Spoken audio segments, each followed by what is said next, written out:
Ok. Ok. Bom, pessoal, então vamos dar início à nossa primeira apresentação, tá? Eu quero deixar bem claro para vocês, antes de mais nada, que eu só sou um estudante, tá? Eu adoro geometria sagrada e, enfim, como vocês já estão sabendo, surgiu a oportunidade de criar esse grupo de estudos, né? Então, a nossa caminhada ela é longa, mas ela é cheia de coisas belas e muito conhecimento, tá? Então, eu vou começar uma apresentação a respeito de geometria básica, tá? Só para a gente ter esses conceitos, né, dar uma refrescada naquilo que a gente aprendeu lá no primeiro, né, no ensino, no primário, né, no ensino médio, e depois a gente, em cima disso, a gente construir todo o nosso conhecimento, tá? Então, eu vou abrir aqui primeiro. Opa, deixa eu diminuir aqui primeiro. A gente está aprendendo todo mundo junto. É tela inteira. Aqui. Deixa eu abrir isso daqui. Vocês estão vendo? Aqui. Como é que eu fiz aquela hora? Ainda não. Ok, deixa eu me bato um pouquinho aqui. Opa! Aqui. Vocês estão vendo agora? A introdução à geometria sagrada? Ainda não. Ainda não. Ainda não. Ok.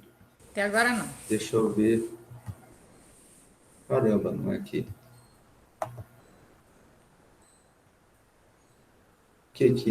Compartilhar, espera aí. Tem que primeiro compartilhar a minha tela. Compartilhar. Aqui. Agora eu vou abrir aqui. Agora vocês estão vendo? Agora foi. Ok. Então, apresentação de slides. Todo mundo em condições normais de temperatura e pressão. Copinho de água do lado. Vamos começar. Então, pessoal, a gente vai começar, então, uma introdução à geometria sagrada, né, com a geometria básica. Meu nome é Cássio Ângelo Fabre, faltou um i no final do meu sobrenome ali. Tá? Meu e-mail está ali embaixo e algumas referências estão no final. A maioria delas já estão no próprio slide. Tá?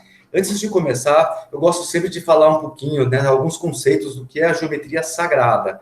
Tá? Apesar de que não é a proposta da nossa aula de hoje, mas tem alguns filósofos, enfim, de pessoas que marcaram a história da humanidade, que já se referiam à geometria, né, de uma forma muito bonita. Né? E esse primeiro texto aqui é de Galileu Galilei, de 1564, né, que ele nasceu, e morreu em 1642, e olha que ele já falava: o universo não pode ser lido até que tenhamos aprendido a língua, né, a sua língua, e nos familiarizado com os caracteres em que está escrito.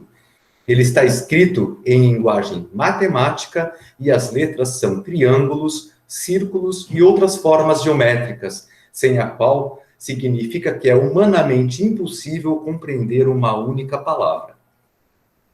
Bom, só fazendo um comentário, talvez até um pouco tolo, né, a respeito disso, mas um triângulo é um triângulo aqui na Terra, como é um triângulo do outro lado do universo, né? E então a energia que está contida, né, dentro de um número também não vai alterar. Então isso daqui é bem bacana, né, começar com essa colocação do Galileu Galilei. E o Platão, né, no seu livro Sétimo da República, ele diz: a finalidade da geometria não é só medir linhas, superfícies ou volumes, ou as relações entre ambos. É elevar a alma para a contemplação daquilo que não morre. Tá? Então, na geometria sagrada, a gente trabalha com metáforas, com símbolos, nesse processo de reconhecer, né, externamente, aquilo que está dentro de nós, nesse processo de autoconhecimento, né, e no reconhecer no outro também, isso que está na gente. Bom, gente, a gente vai falar bastante disso no curso. Vamos dar sequência. Isso daqui é uma das coisas que nos estimula também, que eu coloquei esses três números aqui, né? Então, existe algo além do que percebemos, agindo nos bastidores, né, da realidade, além do físico. São leis sutis que harmonizam e regem tudo. Né? O nosso primeiro passo é reconhecer e representar simbolicamente e nos prostrarmos diante disso humildemente. Depois a gente reconhece que nós temos em nós esses atributos do sagrado, né? E reconhecemos em nós o sagrado, em nós, né, essa unidade como um todo, porque aquilo que está fora está dentro de nós também, e com isso nos integramos. Bora lá. Primeira parte, o que a gente vai ver, pessoal? Geometria plana, tá? Os objetivos que a gente vai ter aqui nessa primeira parte é aprendizagem e recapitulação dos conceitos básicos de geometria. O que é o ponto, uma reta, uma semi-reta, o segmento de reta, tipo de reta, ângulos e tipos de ângulos, plano, postulados e polígonos básicos. Isso aqui parece ser coisa complicada, mas vocês vão ver que é super simples e a gente passa bem rápido, tá? Vamos começar então. Bom, a gente tem que começar falando do nosso pai, né, da geometria, que é o Euclides de Alexandria, que durante o reinado de Ptolomeu I, que foi entre 306 e 283 a.C., né, ele foi um professor, matemático, platônico e escritor. Então, muitas vezes referido como pai da geometria. Além da sua principal obra, Os Elementos, Euclides também escreveu sobre perspectivas, seções cônicas, geometria esférica, teoria dos números, esférica, estérica, ótimo. Geometria esférica, ela é meio disforme, mas a geometria esférica é belíssima, tá? E teoria dos números. Bora lá. Bom, é preciso que a gente entenda três coisas aqui, que a gente vai trabalhar com axiomas, postulado e ente primitivo, tá? Então, isso daqui é só uma explicação do dicionário, o que é um axioma. Então, um axioma é uma verdade absoluta, é uma premissa considerada necessariamente evidente e verdadeira, é um fundamento de uma demonstração, porém ela mesma é indemonstrável. Daí eu resolvi deixar esse conceito inteiro aqui para vocês, mas eu acho que um axioma, muitas vezes, ele pode ser demonstrado. Tá? E o axioma 2, uma segunda interpretação de um axioma, né, seria a expressão que contém um sentido moral ou geral. É um provérbio, uma máxima ou uma sentença. Dentro da matemática, o axioma é uma noção comum, é uma afirmação geral aceita sem discussão. Por exemplo, a parte é menor que o todo. É um exemplo de axioma. Tá? Então, ou seja, o axioma é uma verdade absoluta, é uma coisa que a gente, né, não precisa discutir porque é tão claro, né, que não tem nem discussão. Bom, postulado é o que se considera como fato reconhecido e ponto de partida. Ele é implícito ou explícito de uma argumentação, né? E também é uma premissa, né? É uma afirmação ou fato admitido sem necessidade de demonstração. Exemplo, por dois pontos distintos, A e B, passa uma única reta, como a gente pode ver no desenho aqui embaixo. E um ente primitivo não requer definição. Temos este conhecimento naturalmente. Tá? Os entes geométricos fundamentais, os entes primitivos fundamentais geométricos, né, são entidades que não apresentam definição, apesar das pessoas geralmente saberem o que elas são. Por exemplo, um ponto. Todo mundo sabe o que é um ponto. Né? Uma reta, todo mundo sabe o que é uma reta. Uma linha, um plano. Né? Esses são três entes geométricos e os elementos fundamentais da geometria clássica. Bora lá. Primeiro, o ponto, pessoal. Nosso ponto de início nessa caminhada, né, tem que começar pelo ponto. Bom, em matemática, particularmente na geometria e na topologia, um ponto é uma noção primitiva, né, como a gente acabou ali de ver, que não precisa de definição, que a gente já sabe o que é, pela qual outros conceitos são definidos. Um ponto determina uma posição no espaço. Tá? Olha que interessante isso daqui agora. Na geometria, pontos não possuem volume, área, comprimento ou qualquer dimensão semelhante. Assim, um ponto é um objeto de dimensão zero. Então, vamos lá. Volume zero, tamanho zero, área zero, comprimento zero, porém define uma posição no espaço. Tá? Isso aqui a gente vai falar na próxima aula, mas aqui cabe uma consideração rápida. Como é que pode, né, uma coisa, né, um ponto, definir uma posição no espaço, se ele não pertence a esse espaço, uma vez que nós vivemos em três dimensões? Se ele não tem tamanho, se ele não tem área, se ele não tem comprimento, né, se ele não tem largura, se ele não tem profundidade, se ele não tem volume, se ele não tem nada, né? Em que dimensão que o ponto se encontra? Né? E talvez até adiantando, né, dentro da geometria sagrada, né, o Criador, Deus, ele é representado como um ponto, né, que estava vagando, né, sobre a superfície das áreas, até que ele resolveu se experimentar e formou né, primeiro círculo, a primeira circunferência. Né? Então, um ponto, ao mesmo tempo, apesar dele estar definindo uma posição no espaço, mas ele não ter, enfim, não pertencer a essa dimensão, ele pode ser até uma porta dimensional, né? E a nossa consciência, né, ela tem alguma dimensão, ela tem peso, a nossa consciência ela é profunda, ou ela tem uma área zero, né? Como a gente poderia definir a nossa consciência como um ponto, né? E sendo a nossa consciência um ponto, ela estaria em conexão com o ponto do Criador, né? Fazendo parte nessas dimensões, mas ao mesmo tempo não pertencendo a ela. Bom, divagações, né? A gente vai deixar para frente aqui, vamos focar mais na geometria básica. Bom, por um ponto passam infinitas retas. Isso daqui também é um axioma, tá? É uma premissa da geometria, tá certo? Tem um desenho aqui embaixo, né, mostrando por um ponto passam infinitas retas. E essas infinitas retas, elas podem estar em vários vetores, né? Ela pode estar horizontal, vertical, ou com profundidade, tá certo? Bora lá. O que é reta, semirreta e segmento de reta? Tá? Uma reta é um traço que segue uma única direção, sem curvas ou ângulos. Uma reta é infinita para ambos os lados. Eu não vou ficar fazendo considerações, tá, filosóficas e poéticas, enfim, a respeito disso a gente vai ter nossos passos mais para frente. Senão essa aula vai demorar muito também, tá, pessoal? Vamos lá. Então, ela é infinita para ambos os lados, os sentidos de direção. Entre dois pontos de uma reta existem infinitos pontos. Nossa, quanta divagação que cabe aqui também. Tá? Ela não tem espessura, ou seja, tem espessura zero, ela tem apenas comprimento, ou seja, ela só está em uma dimensão, ou ela só tem comprimento, ou ela só tem altura, ou ela só tem profundidade. Né? Mas como a gente vai estar trabalhando assim apenas com uma reta, e ela vai estar apenas em uma dimensão, então a gente, por definição, a gente coloca que ela tem apenas comprimento. Tá? Bom, o segmento de reta, o que seria? É a porção entre dois pontos de uma reta. A gente pode olhar na parte de baixo desse slide, né, que a gente tem um segmento de reta AB. Nós temos uma reta e o segmento é esse pedacinho entre a letra A, o ponto A e o ponto B. Isso é um segmento de reta, tá certo? Então, o segmento de reta possui um ponto inicial e um ponto final. Tá? Ele está determinado ali. Então, ele pode ser medido, ele pode ser atribuído valores. Tá? Esses pontos, né, eles podem ser consecutivos, adjacentes e colineares. A gente vai ver o que é isso mais para frente. Tá? Um segmento de reta nada mais é do que a parte de uma reta que possui um ponto inicial e um ponto final, chamados de extremos. Tá? Bom, uma semirreta, o que é? É a parte de uma reta limitada por um ponto.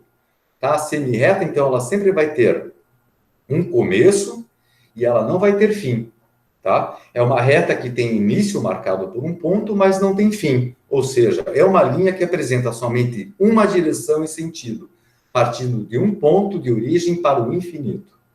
Tá? Isso aqui são esses entes primitivos, né, dentro da geometria básica. Tá? É importante que a gente conheça eles, que a gente saiba identificar. Tá? Bom, tipos de retas. Existem as concorrentes, que tem um único ponto como interseção. Tá? A gente vai ver depois que essas retas concorrentes, elas também definem um plano, tá certo? Nós temos as retas paralelas, ou seja, são retas que não se encontram e elas também podem não estar no mesmo plano, que eu vou mostrar para vocês mais para frente como que isso acontece. E nós temos as retas coincidentes, né, onde a interseção entre elas é a própria reta, ou seja, são retas sobrepostas. Elas também são retas coplanares, ou seja, que elas estão no mesmo plano, que possuem todos os seus pontos em comum. Tá? Aqui embaixo nós temos esses três tipos de retas. Tá certo? Bora lá.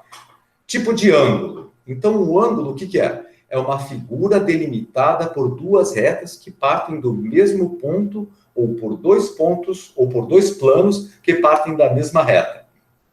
Depois, quando a gente vai ver a geometria espacial, vocês vão ver como que esses ângulos podem estar partindo de um mesmo plano. Tá certo? Bom, a medida da inclinação relativa, também uma definição do ângulo, né? Desculpem. É a medida da inclinação relativa de duas retas que partem do mesmo ponto.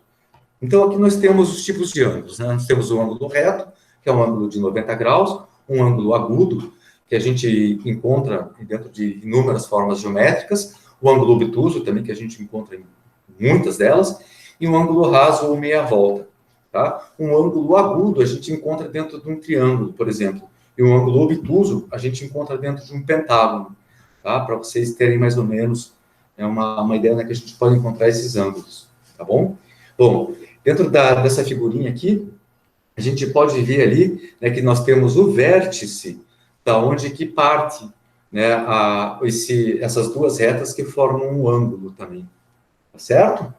Então, ali está mostrando o que é o vértice e onde ele fica. E vértice é importante a gente saber também o que é. Bora lá. Bom, plano. O que é um plano, pessoal? Na matemática, um plano é um ente primitivo, geométrico, infinito, a duas dimensões. Ou seja, se for um plano vertical, ele vai seguir infinitamente para cima e para baixo. Se for um plano horizontal, ele vai seguir infinitamente para frente e para trás, né? Ou para um lado e para o outro. Aqui eu gostaria de fazer uma divagação, jogo rápido, assim, com vocês também. Que eu estava pirando um tempo atrás sobre a quarta dimensão, não a quarta dimensão de tempo, mas a quarta dimensão como um ente dimensional também. E é engraçado como que em 3 dimensões nós temos, no plano horizontal, a gente encontra 2 dimensões, né? Nós encontramos a largura e a profundidade, né? Que se a gente colocar em vetores, né, no ponto central, né, passando 3 retas, nós temos uma reta que define a altura, uma reta que define a profundidade e uma reta que define o comprimento. Mas se a gente vê o comprimento e a profundidade, elas estão num plano horizontal, enquanto que num plano vertical, nós só temos a altura, nós só temos uma dimensão. Cassinho viajando, né? Mas, cabe uma reflexão a respeito, tá? Então, vamos lá. Um plano qualquer é definido ou determinado de várias formas equivalentes, tá? Isso que a gente vai falar aqui é muito fácil da gente enxergar, tá? 3 pontos não colineares, que vamos começar a utilizar, né, a nossa visão geométrica, tá? A nossa visão espacial. Se eu colocar 3 pontos, eu consigo delimitar um plano. Se eu tiver apenas 2 pontos, o máximo que eu vou conseguir é uma reta que vai estar em uma só dimensão, né? Como a gente colocou ali. Agora, com 3 pontos, eu já crio um plano, tá? Então, uma reta e um ponto fora desta reta. Com isso, eu também consigo criar um plano, tá? Entendendo o plano como altura, profundidade ou largura, tá? 2 retas concorrentes, ou seja, 2 retas que se cruzam num único ponto, como a gente viu no slide anterior, aqui, essas daqui, a primeira aqui do lado esquerdo, elas também definem um plano, tá? E 2 retas paralelas distintas, elas também podem estar definindo um plano, mas elas também podem não estar no mesmo plano, como eu vou mostrar para vocês mais para frente, tá? Então, em uma geometria infinitesimal, é possível definir de forma genérica um plano como um conjunto infinito de retas, onde todas estão perpendiculares ao mesmo vetor, o vetor normal do plano. Como eu expliquei para vocês, os vetores são essas 3 retas que passam por um ponto, onde nós temos a altura, a profundidade e o comprimento. Tá? Os eixos X, Y e Z, né, que a gente sempre utiliza na geometria espacial. Bora lá. Então, aqui são alguns postulados, né, que são aquelas verdades que a gente não questiona, porque isso daqui é básico. A gente já viu que em uma reta há infinitos pontos. Na verdade, a gente tinha visto, já tinha só comentado, né? Mas isso aqui é um postulado de existência. Tem 3 tipos de postulado. Postulado de existência, postulado de determinação e postulado de inclusão. Dentro do postulado de existência, tá, nós temos que em uma reta há infinitos pontos e em um plano há infinitos pontos também. Postulado de determinação. E como a gente viu no slide anterior, que em um plano também ele pode existir infinitas retas, né, se elas forem perpendiculares, né, a esse mesmo plano, a esse mesmo vetor, tá? Postulado de determinação. 2 pontos distintos determinam uma única reta. 3 pontos não colineares determinam um único plano. Tá? A gente tem uma imagem disso aqui, né? Foi o que eu falei no slide anterior. Aqui tem uma imagenzinha que dá para a gente ver o ponto A, o ponto B e o ponto C, determinando um único plano. Tá certo? E dentro do postulado de inclusão, se uma reta tem 2 pontos distintos em um plano, então a reta está contida neste plano, como a gente pode ver nessa imagem à esquerda, aqui embaixo. Tá certo? Então, se a gente tem um plano, temos uma reta e temos esses 2 pontos, a gente pode determinar essa reta como pertencendo a um plano. Tudo ok? Ok? Não estou enxergando ninguém. Acredito que sim, isso aqui tudo é muito simples, tá? A gente fica falando, parece que é uma coisa difícil de entender, mas isso tudo a gente já conhece isso intuitivamente, a gente já tem esses conhecimentos naturalmente, é só a gente acessar eles, né? Ou colocar em palavras ou em imagem, né? Como ficar mais fácil. Bora lá. Aqui são as retas nos planos, tá? Como eu estava falando para vocês ali, que as retas elas podem ser paralelas e não estarem no mesmo plano, né? Ou concorrentes, né? A gente tem alguns outros tipos de retas aqui. Mas as retas, temos retas, nesse primeiro desenho aqui do lado esquerdo, nós temos retas paralelas coplanares, ou seja, são retas que estão no mesmo plano, que elas jamais vão se encontrar, elas têm um início no infinito, seguem em rumo infinito essas retas, não o plano, porque ele está determinado, né? Não o plano ou sólido que está sendo representado ali, o cubo em 3 dimensões, porque ele está sendo delimitado pelos planos, né? Mas temos essas retas verticais de profundidade e as horizontais, tá? Ou seja, essas azuis, elas são retas paralelas verticais, coplanares, as em vermelho são retas horizontais de comprimento, né, vermelhas, paralelas, e essas verdes são de profundidade, retas de profundidade coplanares paralelas. Bom, nesse segundo desenho nós temos retas concorrentes, também se apresentando, né, nos 3 planos, né, nos 3 eixos, né, no eixo vertical, no horizontal e no de profundidade. E daí nós temos retas não complanares reversas. Essas retas, elas são interessantes porque elas também nunca vão se encontrar. Elas estão em planos diferentes. São retas reversas que não têm um ponto em comum e apesar delas não terem esse ponto comum e elas pertencerem, né, esse mesmo poliedro, né, que no caso aqui é um cubo e do lado ali a gente tem um paralelogramo, elas já nunca vão se encontrar. É bem interessante. Bom, pessoal, sempre embaixo dos desenhos eu vou colocando as referências, tá? Bora lá. Pessoal, então, dentro da geometria plana, tá? A gente tem essas figuras, tá? Que são os polígonos. Aqui são algumas definições do que é cada um deles, tá? Então, um triângulo seria um polígono de 3 lados. O triângulo é a primeira forma possível da gente realizar em 2 dimensões, tá? Porque para qualquer forma fechada em 3 dimensões, a primeira possível é um triângulo, né? Bom, o que é um triângulo? Então, um polígono de 3 lados. Quadrado. Para a gente ter um quadrado, a gente precisa de 2 coisas. Primeiro, 4 segmentos de reta com o mesmo tamanho, tá? Como a gente viu ali, segmento de reta, o que é? Mas a gente precisa também que, além desses segmentos terem o mesmo tamanho, que eles tenham 4 ângulos de 90 graus internos, tá? Com isso, a gente tem o que é um quadrado. Um retângulo. O único requisito do retângulo é que todos os ângulos internos tenham 90 graus, tá? A gente já vai ver a figura do retângulo ali, vocês vão entender certinho o que é. Bom, o que é um paralelogramo? Um palavrãozão aí, né?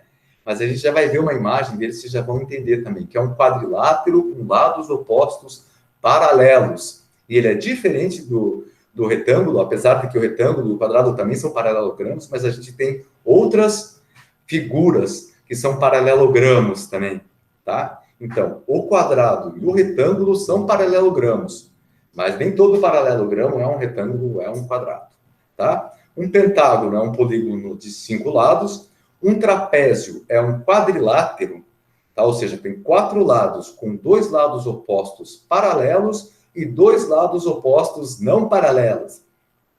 Bom, uma circunferência né, por determinação, é uma linha curva fechada, cujos pontos são equidistantes de um ponto fixo, o centro. Tá? A gente vai ver quando a gente for falar sobre a circunferência na próxima aula, que em cima dessa definição cabem inúmeras divagações. Tá? E o círculo é uma superfície plana limitada por uma circunferência. Ou seja, no círculo a gente não tem mais só, né, olha só que bacana, né? Dentro, a gente sempre fala círculo achando que o círculo é circunferência, mas eu posso ter infinitos pontos dentro de um círculo que eles podem estar mais próximos ou mais distantes do centro, né? Porque o círculo, ele já é uma superfície, ele já tem área, tá? Enquanto que a circunferência é apenas a linha que está ao redor, que também vai ter um tamanho e tal, mas o círculo, ele é uma superfície, tá? Ou seja, ele já pertence a um plano. Bora lá. Bom, falei para vocês que a gente ia falar aqui um pouquinho agora, né, dessas formas planas, né? Bom, aqui a gente tem 3 tipos, é super básico, tá? Isso aqui, pessoal, a gente já estudou isso na escola, mas só para a gente relembrar aqui nessa primeira aula. Os triângulos, né? Nós temos o triângulo equilátero, que tem 3 lados iguais, temos o triângulo isósceles, que tem 2 lados iguais, e o triângulo escaleno, que não tem nenhum lado igual, tá? Aí, com relação aos seus ângulos, a gente tem o triângulo retângulo, né, que ele tem um ângulo reto, tá certo? Ou seja, bom, tá ali. O acutângulo, que tem 3 ângulos agudos, que seria o triângulo equilátero, ele seria um exemplo de acutângulo, e o obtusângulo, que tem um ângulo obtuso, e daí 2 ângulos que são, enfim, a gente já viu lá, esqueci o nome agora. Bom, paralelogramo, tá? Como eu falei para vocês, são quadriláteros com lados opostos paralelos. Então, o quadrado é um paralelogramo, o retângulo é um paralelogramo, o losango é um paralelogramo, e um paralelogramo, que é aquela última imagem por definição. Bora lá. Pentágonos. A gente tem os pentágonos regulares e os irregulares. A gente tem daí também essas outras definições deles convexos ou côncavos.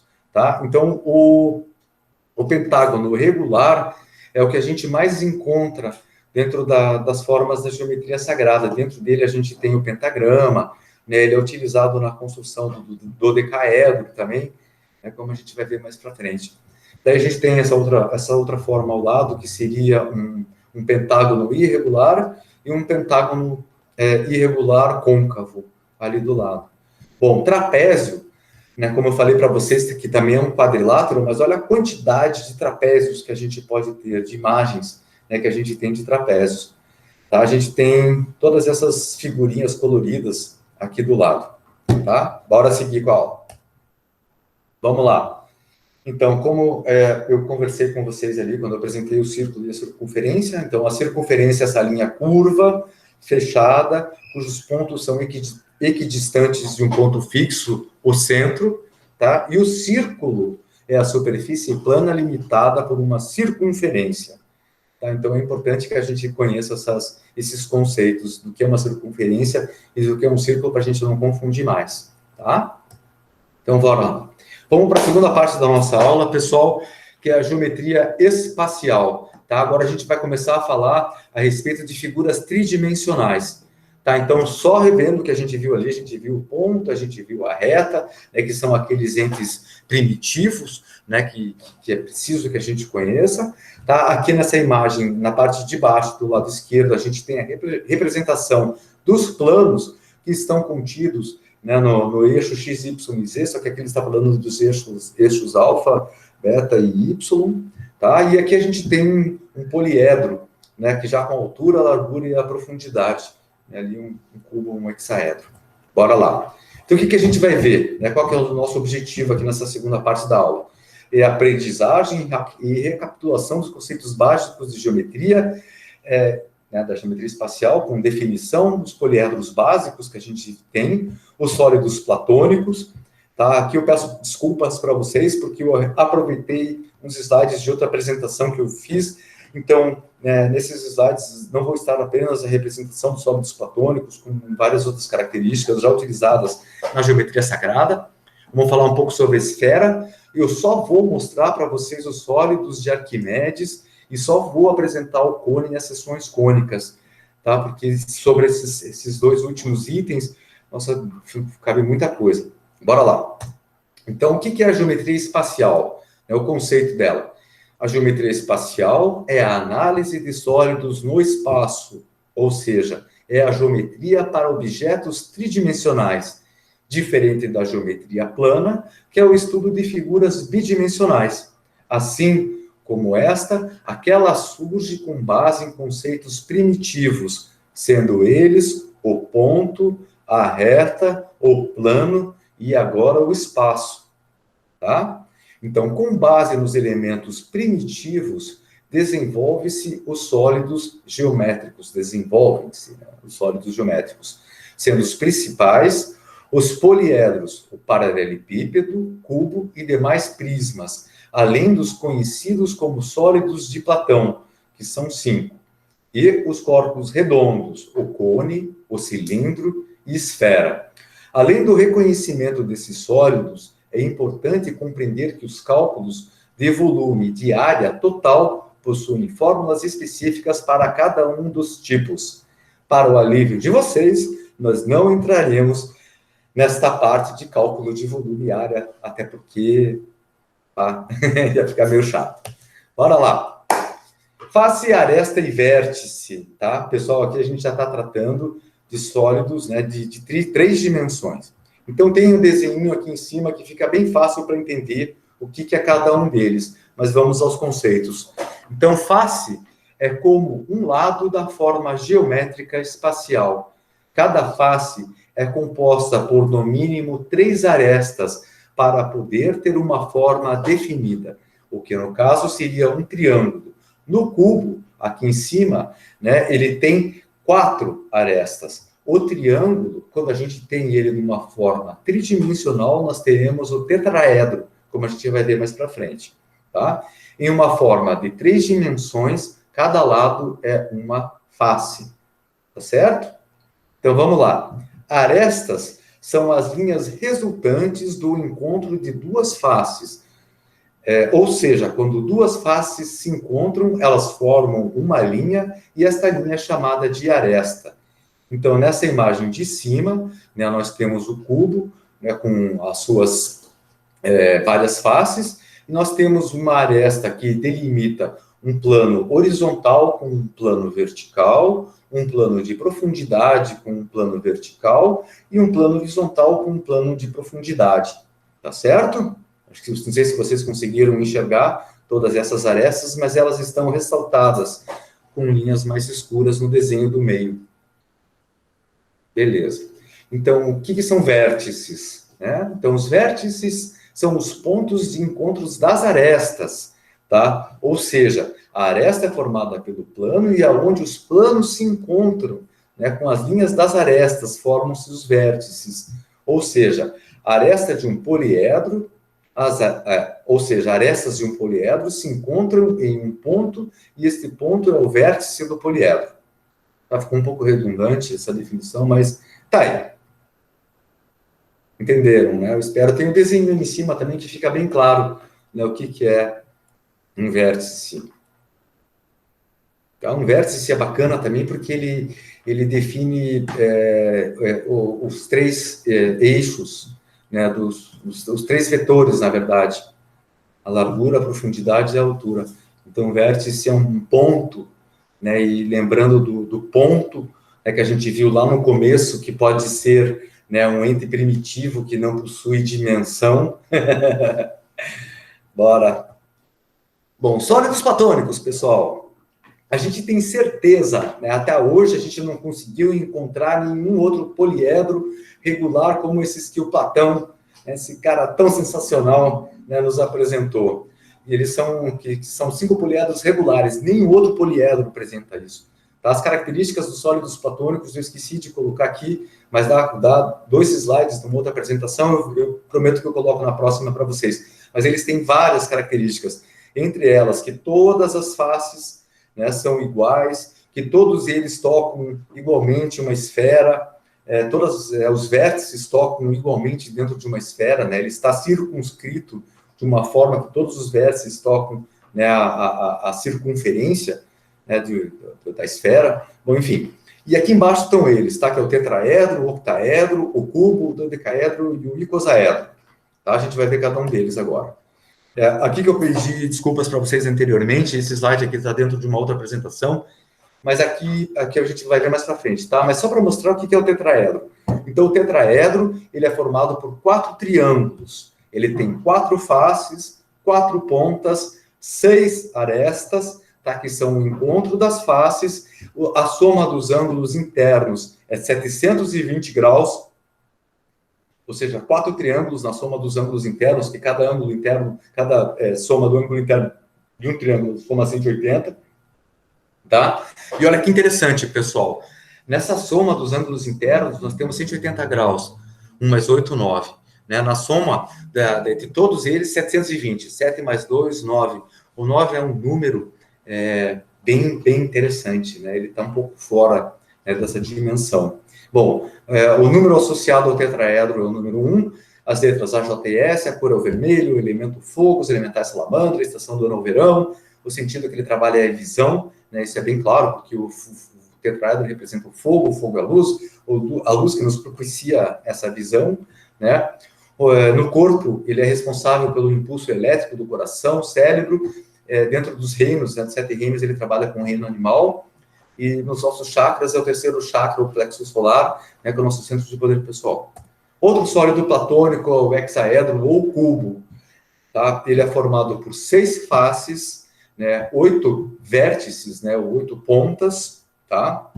Ele possui 12 arestas, né? A soma dos quadrados, né, dentro de cada soma dos ângulos internos do quadrado é 360, como ele é composto por 6 quadrados, dá 360. Novamente, vamos somar lá, 2 mais 1, dentro da soma total, né, das 12 arestas, dos ângulos internos, desculpe, do hexaedro, temos 2.160 graus. 2 mais 1, 3, mais 6, 9, né, e a soma do ângulo interno dentro de cada quadrado, né, a gente vai ter o 9 novamente. O número relacionado a ele é o 4, as letras D, M e V. A cor relacionada ao cubo é o verde, ele está relacionado ao elemento terra, aos elementais gnomos. A estação do ano é o inverno. O sentido que ele trabalha é o tato. Dentro do corpo, ele está relacionado aos ossos e músculos. Ele é responsável pelo reino mineral, que é o primeiro reino, tá? E o chakra que ele trabalha é o chakra raiz, que é o chakra que traz a nossa conexão com a Terra, né? E tem várias questões que estão relacionadas ao primeiro chakra. Cássio, Beleza? Oi? o que eu não entendi aqui nessa especificação 4DMV. Ah, ok. Opa, pessoal, que ótimo. Quem que falou? Desculpa, eu não estou vendo. Naná. Oi, Naná! Oi, Naná! Ai, que bom. É o seguinte, Desculpa, eu não me identifiquei, né? Não tem problema, desculpa eu. A gente vai se conhecendo, né? Nossa primeira aula. Tá, joia. Bom, Naná, esse 4 é o número que está relacionado ao cubo, tá? Então, a gente pode utilizar esse número de uma forma simbólica. Ah, eu quero falar de um cubo, em vez de falar cubo, eu falo 4. Tá? Isso daqui era bastante utilizado pelos discípulos de Arquimedes, né? Eles utilizavam essa linguagem simbólica, então, enfim, eles utilizavam números para representar formas, e a gente pode utilizar isso também dentro do nosso estudo, né? Para pessoas que trabalham com numerologia, tem inúmeras aplicações. E esse D, M e V são as letras associadas ao cubo. Pessoal, eu tirei essas informações de vários vídeos que eu vi no YouTube a respeito de geometria sagrada. Eu não me lembro exatamente aonde que eu tirei essa referência, mas eu posso ver para vocês e coloco no grupo depois, tá? Cara, deve ter uns 15, 20 vídeos, assim, mas em algum deles, eles associaram essas letras aí ao cubo, e eu sempre eu era muito sistemático, assim, quando eu ficava assistindo vídeos e palestras, enfim, relacionadas à geometria sagrada, e eu ia sempre fazendo essas anotações, né? E eu esqueci de colocar essa referência, tá? Peço desculpas, mas eu procuro e me comprometo a vocês depois, tá? Bom, grata. De nada, Naná. Bom, vamos falar sobre o octaedro, então. Tá? O octaedro, ele tem 8 faces, tá? Como o nosso cubo. O cubo e o octaedro, eles são figuras complementares. Eu vou mostrar depois aqui como a gente expandindo essas formas a gente encontra uma dentro da outra facilmente, tá? Então, o cubo, como o hexaedro, né, ele tem 8 faces, 6 pontas. Desculpa, o hexaedro tem 6 faces, viajei, né? Tá aqui 6 faces. Desculpem, tô viajando. O octaedro, eles são 2 pirâmides, né? Uma pirâmide virada para cima e uma pirâmide virada para baixo. Então, ele tem 8 faces, tá? Pessoal, eu só sou um estudante, tá? Eu vou cometer muitos erros durante esse curso, mas a gente vai se corrigindo.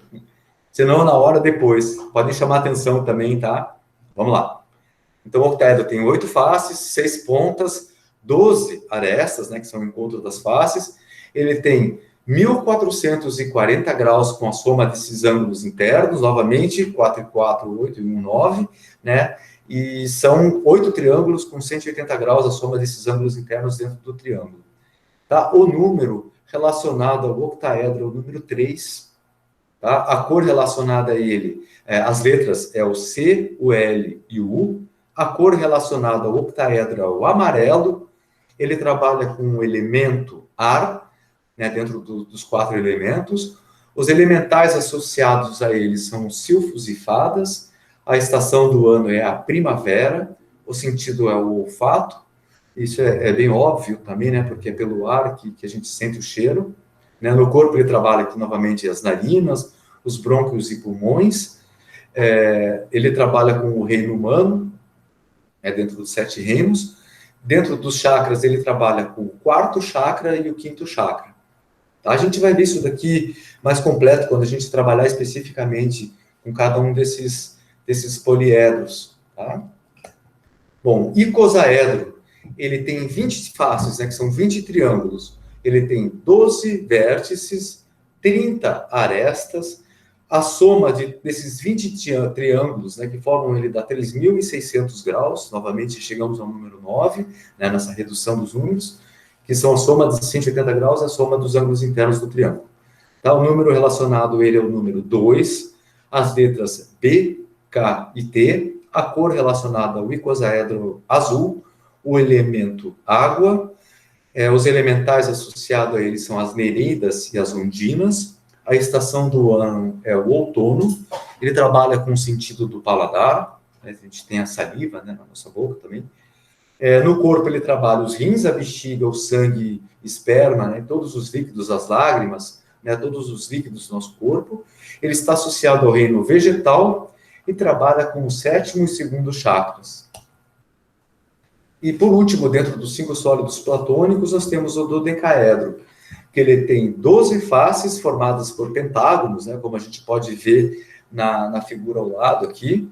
Ele tem 20 pontas, ou 20 vértices, 30 arestas, 6.480 graus, 6 e 4, 10, com 8, 18, 8 e 1, 9, novamente, né? São 12 pentágonos, a soma dos ângulos internos do pentágono dá 540 graus. Novamente temos o número 9, tá? O número associado a ele é o número 5, a cor dele é o violeta, ele trabalha com o elemento éter, com o espaço, com os céus. Os elementais, que ele não tem elementais associados, né, a essa forma, mas por ele estar associado ao elemento éter, né, a gente pode buscar, talvez, a conexão com os anjos, né, com esse elemento, divagações. Ele está relacionado a todas as estações do ano. O sentido que ele trabalha é a audição. No nosso corpo, ele trabalha com a glândula pineal. O reino que ele está relacionado é o reino dévico e ao 5º chakra, né, que é o nosso chakra laríngeo, por incrível que pareça, né? O 5º, 6º e 7º, que são os nossos chakras superiores. Bom, pessoal, então esses são 5 sólidos platônicos. Eu não queria entrar nessa parte mais metafísica, né, com cores e elementos relacionados a eles, porque a gente vai ver isso com mais profundidade quando a gente tratar de cada um deles, né, em aulas distintas mais para frente aí no nosso estudo, tá? Bom, vamos falar um pouquinho da esfera, tá? Eu não coloquei aqui as relações do círculo, de diâmetro, raio e tal, porque isso daqui é um pouco chato e é bem matemática básica e tal, mas é bacana, depois quem tiver curiosidade, que dê uma olhadinha. Devia ter colocado, né? Bom, agora foi. Bom, diâmetro, todo mundo sabe o que é, né? Se a gente passar uma linha reta, passando pelo ponto central, né, que forma a circunferência, a gente vai ter o diâmetro. E o raio é só a medida do ponto central até a bordinha da circunferência. Então, o diâmetro vai de um lado ao outro da circunferência, passando pelo ponto central, e o raio é só o segmento de reta que está entre o ponto central e a circunferência, né? O raio a bordinha da circunferência, tá? Mas olha que interessante, porque entre a relação do círculo com o diâmetro dele e o raio, todas essas outras formas que a gente viu anteriormente ali, e outras também, como o hexaedro, né, que seria uma forma com 6 lados, elas acontecem.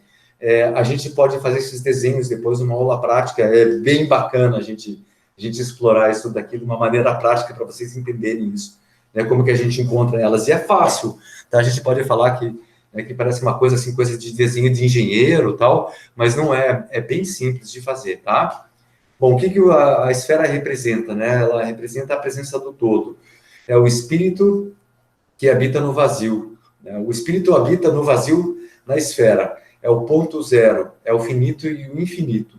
Tá? Essa conotação aqui eu acho importante só botar aqui uma informação que ela é finita, né, pelo círculo contido dentro da circunferência. E ela é infinita na circunferência em si, que ela não tem nem começo nem fim. Né?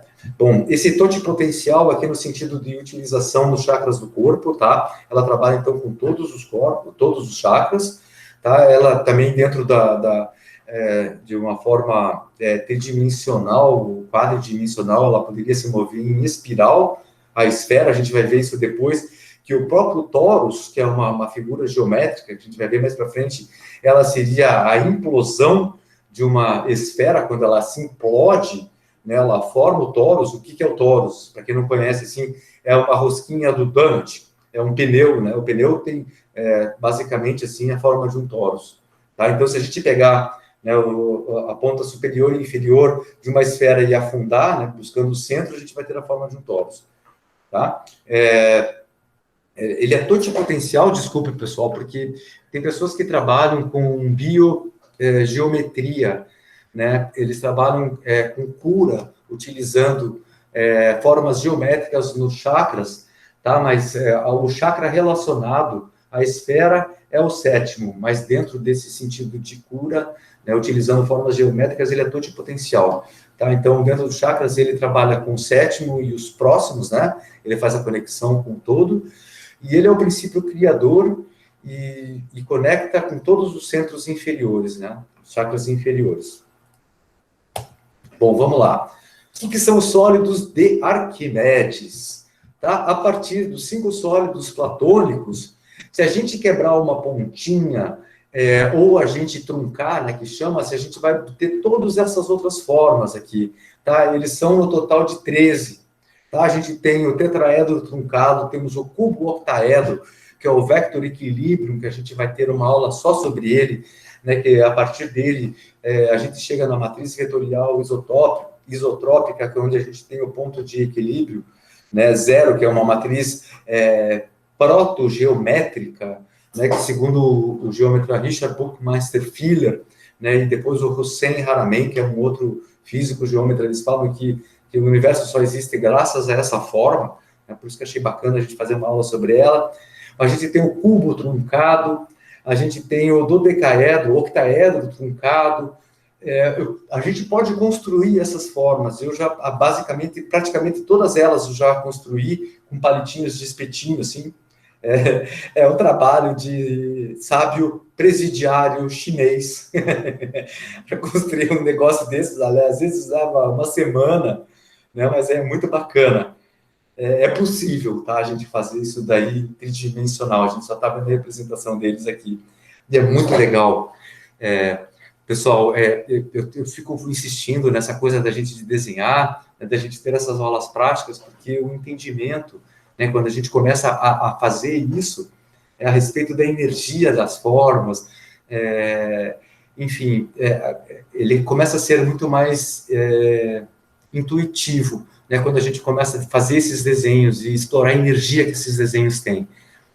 Quando a gente compra, né, uma flor da vida numa loja lá, ela já vem, né, pronta, já vem lá com toda a sua energia, né? Sem desmerecer de jeito nenhum, até tenho várias que eu gosto também. Mas quando a gente desenha a nossa própria, a gente já pode, na construção dela, já estar intuindo, né? Já estar direcionando nela para o trabalho. É bem bacana. Bom, pessoal, então esses são sólidos de Arquimedes, não vou ficar descrevendo cada um deles, até porque, como a gente pode ver, eles são a junção de vários outros, né, polígonos, né, ou seja, poliedros não, são polígonos, né, as figuras planas, né, que vão formando esses sólidos de 3 dimensões. Vamos lá, poliedro estrelado, tá? Todos os sólidos que a gente viu ali de Platão e os de Arquimedes, a gente pode estrelar eles. Né? O que seria estrelar? A gente pegar do vértice de cada uma das faces e puxar linhas que se encontrem. Muitos deles a gente vai manter as mesmas dimensões. Por exemplo, se eu tenho um cubo que tem uma aresta de 6 centímetros, se eu puxar do vértice esses 6 centímetros de cada um dos 4 vértices, né, que compõem uma das faces do cubo, eu vou ter uma pirâmide. Então, em um cubo, eu vou ter 6 pirâmides, tá certo? Ó, nessa primeira imagem aqui, é um cubo estrelado, tá? Bom, eu vou mostrar para vocês quando voltar a imagem aqui, eu tenho vários deles prontos, daí vai ficar mais fácil para vocês entenderem, tá? E o que eu achei interessante colocar essa imagem aqui, porque os sólidos, como a gente viu ali, os 5 sólidos platônicos, cada um deles está relacionado, né, a uma forma de energia, enfim. E quando a gente faz esse estrelado, é como se a energia ela expandisse para campos mais sutis, tá? É muito bacana trabalhar com eles. Bora lá. Pessoal, aqui, jogo rapidíssimo, tá? Eu só vou mostrar para vocês o que é um cone e o que são as seções cônicas, tá? Como que a gente obtém eles, tá? Então, a circunferência seria fazer um corte reto, né, nesse cone. Então, eu teria uma circunferência que a gente já viu o que é.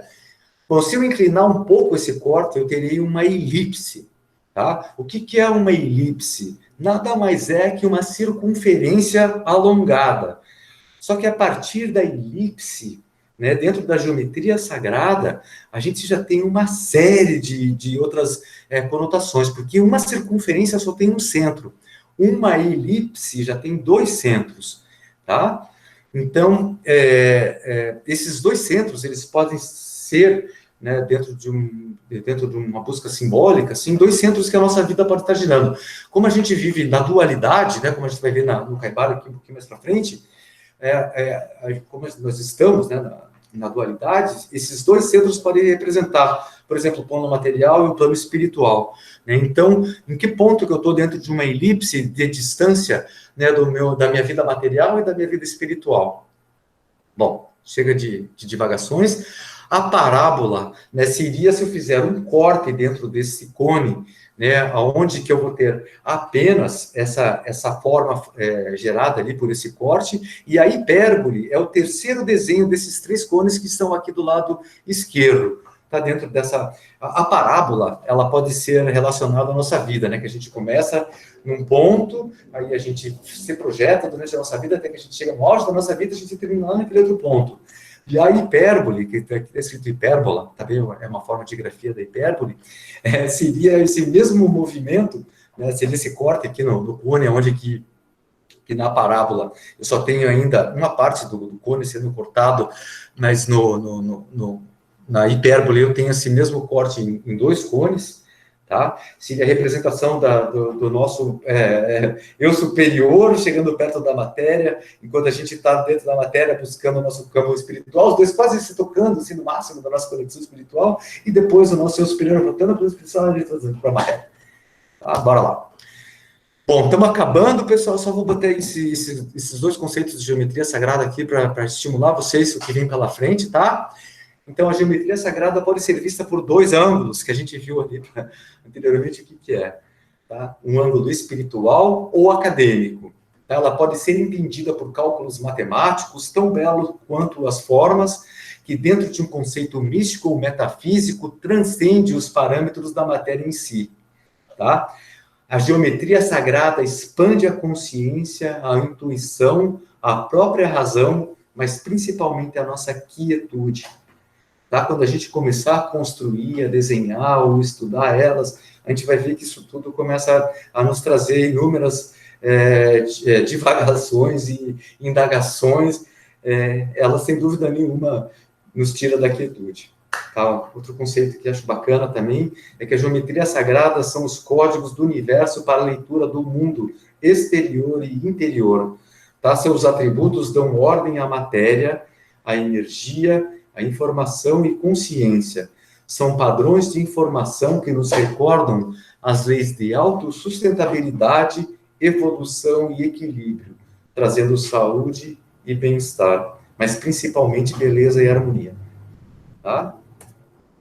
Pessoal, isso daqui é uma busca, né, que a gente tem, mas em total humildade, a gente vai descortinando os véus de Maia, né, da ilusão, tendo os nossos olhos como extensão do coração, mantendo ele puro e leve, que vai enxergar, vai sentir, vai vibrar e vai pulsar a perfeição e amando em total coerência para o plano mental, trazendo o seu significado verdadeiro. Isso tudo a gente vai buscar nesse curso. São algumas referências que eu não coloquei nos slides. Gratidão, pessoal. Aqui. Para 20h45. Está mais ou menos dentro da nossa... Acho que do nosso cronograma. Bom, pessoal, alguém gostaria de fazer alguma pergunta? Tem alguma colocação?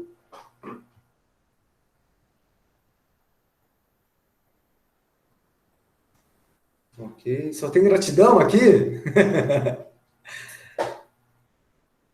Muito obrigado. Oi, Cássio. Eu que agradeço. Diga, quem está falando? A Naná? É a Clara. Oi, desculpa, Clara. Diga. Tudo bem aí? Tudo bem, graças a Deus. Tá, gostei muito, viagens 1000 aqui. Me fala uma coisa, como que eu consigo desenhar a flor da vida? Você podia só dar uma pinceladinha? Muito fácil. Eu vou fazer o seguinte, enquanto a Thaís, ela vai fazer uma introdução a respeito das leis herméticas, tal, e a gente vai trazer mais algumas considerações. Eu vou buscar meu compasso e vou buscar os sólidos platônicos, que eu tenho eles construídos, tá? E daí já posso fazer rapidamente uma demonstração como é que a gente desenha a flor da vida, tá certo? Ah, legal. Obrigada. Imagina, de nada, Clara. Bom ter você aqui com a gente. Tamo junto. Alô. Então, minha gente, o que eu combinei com o Cássio hoje, na verdade, eu nem preparei uns slides como esse dele, bem carregado de informação para a gente, porque eu acho que a nossa discussão, ela agora é mais ética, né? Ela é mais moral. A gente vai entrar num campo de falar sobre a magia, né? E o Cássio deu essa deixa para a gente agora no final da apresentação dele, quando ele vem falar sobre a organização do espaço a partir da geometria sagrada, né? E como a gente compreende isso dentro dessas atividades. E daí, a gente tinha conversado já na primeira exposição que eu tive com o Cássio, o que era magia, né? Mas talvez muitas pessoas estejam chegando agora e tudo, então a gente conversou dentro da concepção de estudar os cristais, que magia é conhecer os mistérios ocultos do universo e modificar a realidade, né? E aí eu trouxe 3 conceitos, né, acadêmicos de magia para vocês, que foi o do Fraser, James Fraser, que ele diz que a ação mágica pressupõe a lei de causa e efeito, é um conjunto de técnicas para se atingir determinados fins, de acordo com o funcionamento do mundo. Aí eu trouxe também o conceito do Marcel Mauss, que ele diz que a magia encontra-se associada ao extraordinário da vida, e trouxe o conceito do Evans Pritchard, que ele vai dizer que a magia perpassa tudo o que é central na vida, até atividades cotidianas e doenças. Então, a partir dessas percepções, né, do que seria magia, a gente vai cair numa necessidade de estudar e de avaliar o nosso poder diante de tudo isso, né? Diante de todo esse conhecimento. Na verdade, um poder que não é nosso, né? Um poder que a gente acha que tem e, na verdade, ele pode nos ser tirado a qualquer momento, né? E a gente pode ter consequências graves na utilização errônea desse poder, que não seria poder, né? Seria uma necessidade de transformar a realidade justamente a partir daquilo que você conhece como transcendente, né? E aí, eu vinha conversando com o Cássio sobre o conceito do Eliphas Levi, né? Que ele foi um dos codificadores da magia do século XIX, e ele vai dizer que existem 3 tipos de magia, né? A magia branca, a magia cinzenta e a magia negra. A magia branca ele vai considerar como uma magia boa, a magia cinzenta como uma magia mais voltada para interesses egoísticos, e a magia negra como uma magia ruim. Eu, particularmente, não gosto muito dessa percepção, eu acho ela um pouco ultrapassada, na medida em que a gente tem um estudo do Evans Pritchard, né, que ele vai estudar magia e bruxaria entre os Azandi, né, no século XX, ele tem um livro chamado Bruxaria, Oráculo e Magia entre os Azandi, né, que foi publicado em 1937, e aí ele vai dizer que para esses povos, Azandi, não existe essa percepção de magia a partir das cores, né, a partir do que é branco, do que é negro e do que é cinzento.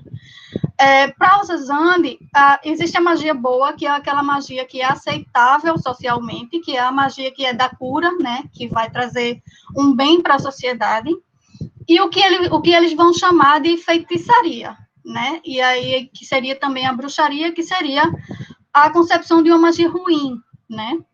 E antes mesmo do estudo do Evans Pritchard, antes mesmo do estudo do Eliphas Levi, a gente tem arquivos de grimórios, né, de diversos séculos, como o século XVII, XVIII e XIX, que eles vão estar no livro de São Cipriano, capa preta, né, que eles vão, junto com alguns contos ciganos, tratar a magia negra não como uma magia necessariamente ruim, mas uma magia que é praticada à noite, né? E porque, na verdade, determinadas magias teriam mais poder quando praticadas com a luz da lua, enfim. E aí a gente vem para aquela percepção de que todas as cores se completam. Então, para mim, né, não seria possível determinar o que é uma magia boa, uma magia ruim, a partir das cores, né, branca, cinzenta ou negra. Até porque um dos exemplos que se usa para falar da magia cinzenta, como uma magia de interesse egoístico, é o próprio mago cinzento do Senhor dos Anéis, que na realidade não é um mago ruim, né? Que depois vai se tornar, inclusive, um mago branco. Então, a gente tem essas alterações de pensamento com relação à magia. Mas o que interessa para a gente não é nem tanto pensar o que seria magia boa ou seria magia ruim, né, a partir das cores. É pensar na ética da magia, né?